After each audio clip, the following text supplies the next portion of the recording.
تو تم اپنے پروردگار کی کون کون سی نعمت کو جھٹلاؤگے؟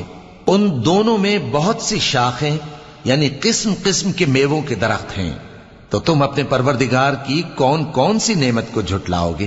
ان میں 2 چشمے بہ رہے ہیں، تو تم اپنے پروردگار کی کون کون سی نعمت کو جھٹلاؤگے؟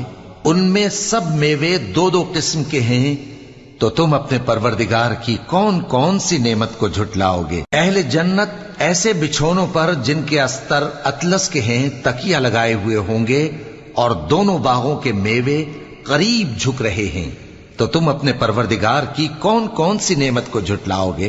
ان میں نیچی نگاہ والی عورتیں ہیں جن کو اہل جنت سے پہلے نہ کسی انسان نے ہاتھ لگایا اور نہ کسی جن نے، تو تم اپنے پروردگار کی کون کون سی نعمت کو جھٹلاؤگے؟